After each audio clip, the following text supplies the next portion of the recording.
ఆ అబ్బాయికి 6 ఏళ్లు. ఇప్పటికే ఒంటిపై 2 మేజర్ 4 మైనర్ సర్జరీలు అయ్యాయి. మళ్ళీ ఇప్పుడు 7వ సర్జరీకి సిద్ధమవుతున్నాడు. అయితే అతనిలో ఏమాత్రం భయం లేదు.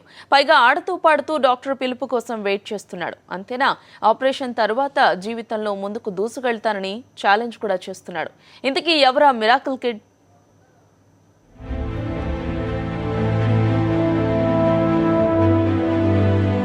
మీరు చూస్తున్న అబ్బాయి పేరు హరిచరణ్. కుడి చేయి ఎడమ కాలు లేదు. అయినా మామూలు పిల్లల్లా ఆడుకుంటాడు, చదువుకుంటాడు. అంతేకాదు అక్క హంసతో పోటీపడి సైకిల్ కూడా నడిపిస్తాడు. ఇతనికి డాన్స్ అంటే ప్రాణం.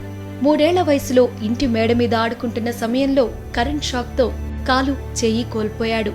ఈ ఘటన తరువాత హాస్పిటల్లో ఒక్కసారి మాత్రమే ఏడ్చాడు.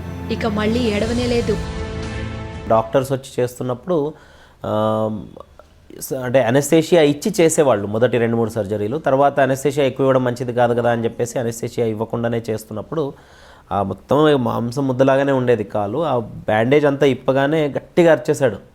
అరిచి ఏడ్చేసి వెంటనే కంప్లీట్గా కామ్గా ఉండిపోయాడు అన్నట్టు. మళ్ళీ డాక్టర్స్ అడిగేవరకంటే అప్పుడు తను ఇచ్చిన రెస్పాన్స్ ఏంటంటే డోర్లో నుంచి వాళ్ళ అమ్మని చూయించుకుంటూ, నేను ఏడుస్తే అమ్మ ఏడుస్తుంది కాబట్టి నేను ఏడవలేదండి అన్నారండి. అంటే ఆ level of maturity being a 3.5 years kid I have never seen before, and I believe no one can see to that level of extent of maturity levels. కానీ అదొక్కటే కాకుండా డాక్టర్స్ నుంచి కూడాను ఎంత అంటే నా దగ్గర బిల్స్లో కూడా ఓన్లీ ₹1 బిల్లింగ్తో నామినల్గా, అంటే as part of billing cycle they have to bill it అన్నట్టు వేశారు. కానీ డాక్టర్స్ కూడా అంటే మన బాబు కాబట్టి అలా ఉంది. కానీ డాక్టర్ల ప్రొఫెషన్లో ఇలాంటి పేషెంట్స్ రోజుకు 10-20 మందిని చూస్తూనే ఉంటారు. కానీ తన లెవెల్ ఆఫ్ మెచ్యూరిటీ చూసి ఫైనాన్షియల్గా వేయలేదన్నట్టు కాదు, కానీ ద లెవెల్ తను డాక్టర్లు కూడా తనను ఎట్లా పరిగణించి చాలా స్పెక్యులర్గా చాలా సెపరేట్ కేస్ లాగానే కన్సిడర్ చేసి ఎవరు అనెస్థేషియాకు కూడా ఎవరు బిల్ వేయలేదండి. అంత రేంజ్లో అంటే తన లెవెల్ ఆఫ్ మెచ్యూరిటీ ఎవరైనా వచ్చి కలిశారు అనగానే ఫస్ట్ 5-10 మినిట్స్లోనే తను ఈజీగా మింగిల్ అయిపోతాడు. తన తండ్రి సహాయంతో 6 నెలల్లో 4 మైనర్ 2 మేజర్ ఆపరేషన్స్ చేయించుకొని మామూలు జీవితం మొదలుపెట్టాడు.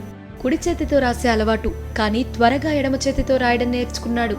స్కూలుకు వెళ్లడమే కాదు, తను ముందు నుంచి వెళ్లే డాన్స్ క్లాస్కి కూడా వెళుతున్నాడు.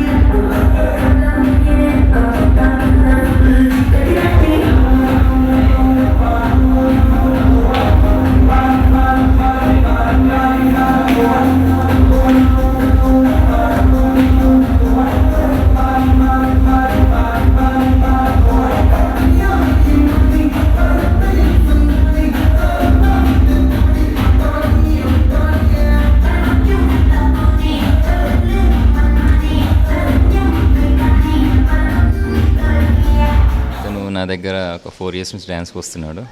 బిఫోర్ ఇన్సిడెంట్, ఆఫ్టర్ ఇన్సిడెంట్ తర్వాత కూడా వస్తున్నాడు. స్టార్టింగ్ నుంచి ఇప్పటి వరకు మన దగ్గర ఏ మార్పు లేదు.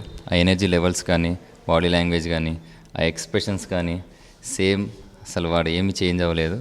సేమ్ అదే ఎనర్జీ లెవెల్. ఆ డ్యాన్స్లోనే చాలా కాంపిటీషన్స్ కూడా పార్టిసిపేట్ చేశాడు. Dance Hyderabad dance footloose title winners అయ్యారు. ప్లస్ నేషనల్ వైజ్గా ఇండియాస్ గాట్ టాలెంట్ నుంచి కూడా నెక్స్ట్ ఆడిషన్స్ అయ్యేది ఉంది. రీసెంట్గా డ్యాన్స్ బేబ్ డ్యాన్స్ కూడా స్పెషల్ కేటగిరీలో సెలెక్ట్ అయ్యాడు. తండ్రి ఇస్తున్న స్ఫూర్తితో హరిచరణ్ ముంబై మారథాన్ రేస్లో బ్లేడ్ రన్నర్గా పాల్గొన్నాడు. అంతేకాదు పాజిటివ్ లైఫ్ మీద ఇన్స్పిరేషన్ స్పీచ్ కూడా 2 నిమిషాలు ఇస్తాడు. అసలైతే ఇది ఈ వీక్లోనే ఉంటుంది, కానీ ఏంటంటే కొంచెం వాడికి ఫీవర్ వచ్చేసరికి సార్ అన్నారు ఇంకో 7 days తర్వాత మీరు పోస్ట్పోన్ చేసేసుకోండి అనేసి అన్నారు. డెఫినెట్గా వాడు దాంట్లో నుంచి కూడా బాగానే బయటికి వచ్చేస్తాడు, తొందరనే రికవర్ అయిపోతాడు. వాడిని చూసినప్పుడైతే చాలా బాధగా అనిపిస్తుంది కొన్నిసార్లు. కానీ వాడంటాడు, అమ్మ నువ్వు అసలు బాధపడేది అవసరం లేదు, నేను ప్రతిదీ చేస్తాననేసి వాడంటాడండి. తన తమ్ముడు ఏదో ఒకరోజు గొప్ప వ్యక్తి అవుతాడని హరిచరణ్ అక్క హంసకు గట్టి నమ్మకం. I want to help my brother by becoming a doctor. Anyway, he'll be a great person in life. కానీ హరిచరణ్ కు మాత్రం గొప్ప డాన్సర్ అవ్వాలని ఉందని అంటాడు. I want to be a good dancer. ఆత్మస్థైర్యం ఉంటే జీవితాన్ని జయించవచ్చనే నిజాన్ని నిరూపిస్తున్నాడు హరిచరణ్. అతనికి జరగబోయే సర్జరీ సక్సెస్ అవ్వాలని కోరుకుందాం. సాక్షి న్యూస్, హైదరాబాద్.